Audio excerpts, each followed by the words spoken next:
दिन बीवी आई बोले आज तक क्या पलटना बंद। बोला क्यों? कहा आज घर में चूल्हा जलना भी बंद। कहा क्यों? कहा खाना पकना बंद। कहा क्यों? कहा कहना होगा या आता कहां से, वरना आज सब कुछ हड़ताल। शोहर बोला बीवी इस सब चक्कर में मत पड़ो, जो हो रहा है होने दो, आ रहा आने दो, बाल बच्चे खा रहा खाने दो। कहा नहीं, तुम रात भर कहीं चोरी करता, दो नंबरी धंधा, दिन भर खाली दिखावटी मसीदर घर करता टोपी पहन के, ये पैसा आता कहां से? बीवी जिद में अड़ गई, नहीं कहोगे तो खाना बंद। शोहर बोला बीवी ना कहे तो खाना बंद, अगर हम कह दें तो आना बंद। कहा मतलब? का गरीब नवाज की ये करामत थी, अब कल क्या होगा पता नहीं। चौथे दिन बीवी आई, कहा खर्चा लीजिए। शोहर बोला बंद करा के खर्चा मांगने आई है। ये राज की बात थी। गरीब नवाज कहे थे किसी तीसरी को मत बोलना, तू नहीं मानी, हम कह दिए, बंद हो गया। बीवी बोली गलती हो गई, दोबारा चालू करवा। वृद्धा पेंशन है का? रही बोलो कहे समिति मसला मुखिया वाला है का, योजना वाला काम है का? बोला अब तो गलती हो गई, अब दोबारा चालू किए। फिर ये बंदा उठा, विश्वास भरोसा था, सर पे टोपी, चेहरे पे दाढ़ी, हाथ में तस्वीर, बगल में मुसल्ला, अल्लाह अल्लाह करता आदमी धरती पहुंचा। फिर 10-20 दिन, 30 दिन, 40 दिन बिताया गरीब नवाज।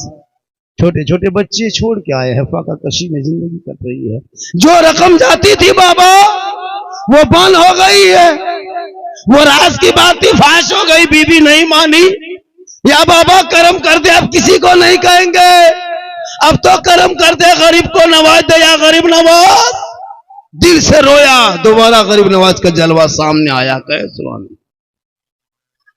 काहे दीवाना मत घबराना, घर जाना, फजर के नमाज पढ़ के अब की तकिया मत पलटना, अब की चौक में आना, चौराहे पे आना। पहले छुपा के दिए थे, अब की छपा के दे रहे हैं।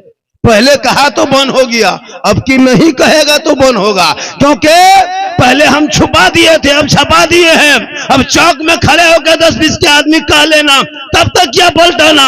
पहले छुपा दिए थे, अब छपा दिए हैं। पहले कहा था तो बंद हो गया, अब की नहीं कहोगे तो कहोगे तो बंद होगा, क्योंकि उल्टी ही चाल चलते हैं दीवानगाने इश्क। आंखों को बंद करते हैं दीदार के लिए, निगाह वली में वो तासीर देखी, बदलती करोड़ों की तकदीर।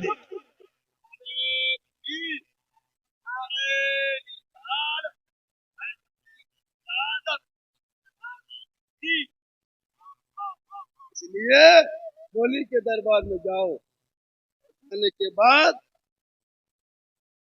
मर्द जाए, औरतें नहीं मजार जा सकती। अगर औरतों को मजार जाना जायज होता तो फिर जनाजे में क्यों नहीं लेके जाती? जनाजे में अजमेर भी औरत जाती तो नाजायज है, पता है आपको, लेकिन आजकल गाड़ी में रिजर्व करके लेके जाता है। कहाँ जा रहे हैं? हम लोग दोनों मियाँ बीवी अजमेर जा रहे हैं, बेटा सब भेज रहा है। अरे वाह, अजमेर तो माँ कहे जाएगी। वली के मजार के नाम पे सफर करना, उलमा बैठे हमसे बड़े बड़े आलिम। माँ, कोई औरत अगर मजार के नाम पे सफर करे तो जब तक सफर में रहती, जब तक वापस नहीं आती, अल्लाह रसूल की उस पर लानत होती है।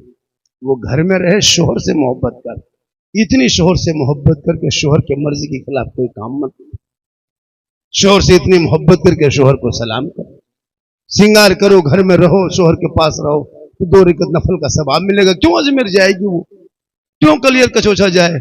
एक औरत खाली चेहरा में श्रृंगार करके, जैसे कान में बाली पहने, आंख में काजल लगा ले, तो ये काजल मेरा शोहर देखेगा, कान के बाली मेरे शोहर देखेंगे, ये माथे की सजावट मेरे शोहर देखेंगे, ये हाथ के चूड़ी हमारे शोहर देखेंगे, ये बदन का कपड़ा मेरे शोहर देखेंगे। तो जो बीवी दुनिया में घर में अपने शोहर के नाम पे श्रृंगार करती है ना, उस बीवी के नाम अमाल में 2 रकात नफल नमाज का सवाब लिखा जाता है। अगर वो 30 दिन भी श्रृंगार करके शोहर के पास जाए तो 30 दिन में कितना सवाब होगा? 60 रकात नफल नमाज का सवाब होगा। अगर वो 10 साल खाली बीवी श्रृंगार कर ले शोहर के नाम पे तो नेकियों का पहाड़ हो जाए। लेकिन वो लोग घर में श्रृंगार करके शोहर के पास जाएगी? नहीं जाती। कभी श्रृंगार करके बीवी घर में रहेगी, घर में रहेगी भूत के तरह, जैसे भूत नहीं घूम रही है, चुड़ैल के तरह। लगता चुड़ैल घर में घुस गई, 2-3 मरतबा बीवी देखोगे लगातार तो डर जाओगे, इतना खतरनाक रहेगी घर में। जब कहीं वलीमा खाने के लिए जाना हो या शादी घर जाना हो, तब इन लोग को देखना 1.5 घंटा फेस वॉश, फिर फेयर एंड लवली, फिर भी कोटर मरिक इतना सजा के जीट चाट होके निकलती है ना, अपना शोहर नहीं पहचान पाता कि हमरे बीवी के नहीं है। ऐसा हो रहा है मोहल्ला में। शादी करने जाते हैं तो मरवा पर जाएगा, जब मंडप दुल्हन बैठती है शादी का, जब मौलाना लोग इजाजत लेने जाते हैं तो पता नहीं चलता कि मोहल्ले की औरत है कि बाहर से आई है। इतने बन सवर के आती है, हाथ में मोबाइल सबके पास है, ऐसे ऐसे सेल्फी ले रही है और मुंह है कुल्फी तर सिंगार करके बैठी। वो सिंगार शोहर को दिखाने में तो एक नफल नमाज का सवाब है, और गैर मर्दों को दिखाओगे क़यामत के दिन उनके चेहरे पे गोश्त ना होगा, हड्डी ही हड्डी होगी। सर के बाल से उस औरत को लटका दिया जाएगा जो औरत दुनिया में अपने चेहरे का सिंगार गैर मर्दों को दिखाया करती थी। इसलिए मेरी माँ बहने, सिंगार गैर मर्दों को दिखाओगे क़यामत के दिन चेहरे से गोश्त गल के कट के गिरेगा। शोहर को दिखाओगे 2 रकअत नफल का सवाब मिल जाए। उन बेटियों को पहले पढ़ा दोगे, जो पढ़ी लिखी बेटी होगी वो हकीकत मानो में अपने शोहर से मोहब्बत करो। कौन मना किया कि मत श्रृंगार करो? हराम नहीं श्रृंगार करना, लेकिन शोहर के पास जाओ, मजार नहीं जाए। शोहर कमा के मजदूरी करके खेत से, चाहे वो कहीं मिस्त्री काम करके या कहीं और काम करके घर लौटे, तो बीवी को चाहिए कि पानी का गिलास भर के शोहर के पास जाए और दोनों हाथ से पकड़ के शोहर को देख के मुस्कुरा के, जो बीवी शोहर के हाथ में खाली पानी एक दिन दे देती है, एक दिन पानी देगी तो 1 जिहाद का सवाब होगा। अगर 30 दिन वो बीवी पानी दे दे तो 30 जिहाद का सवाब होगा। सोचो, एक बीवी अपने शोहर के हाथ में सिर्फ 1 साल पानी दे दे तो कितनी नेकियां होगी। 10 साल खाली पानी लगाता है, दोनों हाथों से पकड़ के शोहर के पास जाके मुस्कुरा के हाथ में पानी रख दे तो पहाड़ नेकियों का पहाड़ हो जाए। देगी हमारी बहू बेटी, दोनों हाथ से देती है कभी जिंदगी में, मुस्कुरा के देगी। शरीयत कहती, जो बीवी दोनों हाथों में पानी लेके शोहर के पास जाके मुस्कुरा के शोहर के हाथ में देके उनके बगल में थोड़ी देर बैठ जाए, 2-4 बातें पूछ ले, बैठ जाए थोड़ी देर, उनके गम में शामिल हो जाए, तो उस बीवी के नामाल में जिहाद का सवाब लिखा जाता। हम लोग को पानी ऐसी देगी दोनों हाथ से, अगर कभी देगी भी तो हाथ मुंह देख के देगी, नहीं देगी।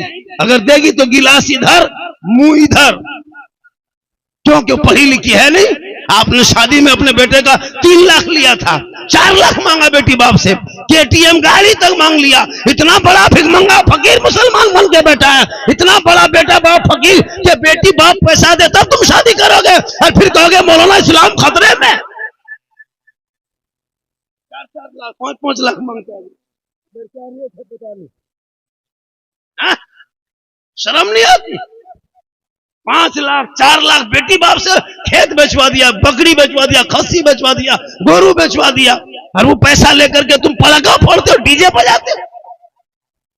फिर गाड़ी के रुपया के साथ साथ गाड़ी भी मांगता है, 3-4 लाख नगद, साथ में केटीएम गाड़ी, मोटा टायर वाला गाड़ी मांग रहा है। बेटा है 35 किलो, गाड़ी है 1.5 कुंटल। शर्म नहीं आती? वो पैसा लेके पड़ाका फोड़ते हो, डीजे बजाते हो, 30-30 को गाड़ी, 20 को स्कॉर्पियो लेके जाते हो बेटी बाप घर। अंबानी बन गए हो भिखमंगा? कल तक बेटी बाप नहीं देता, तुम 20 को स्कॉर्पियो लेके जाता, 10 को टोटो लेके जाता, टोटो, वो भी 5 को रास्ते में बंद हो जाता, 5 को पहुंच।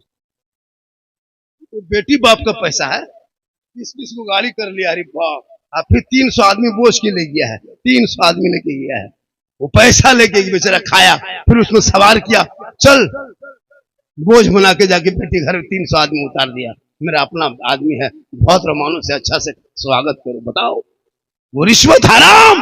अगर 3-5 लाख तुम बेटी बाप से मांगते हो तब रिश्ता करते हो, ये रिश्वत है, रिश्वत। हर मजहब इस्लाम में रिश्वत हराम है, हराम खाओगे ना दुआ कबूल होगी ना चेहरे पे रोशनी।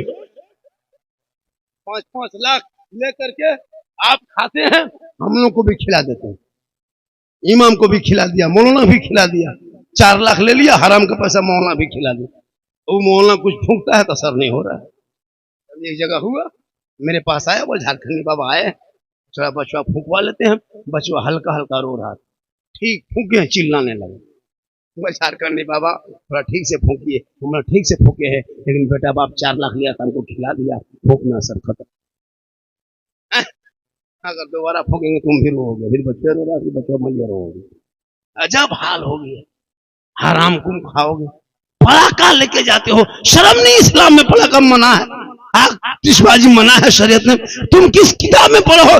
बेटी बाप घर जा रहे हो, शादी करने जा रहे हो, घर लूटने जा रहे हो, पड़ाका बम लेके।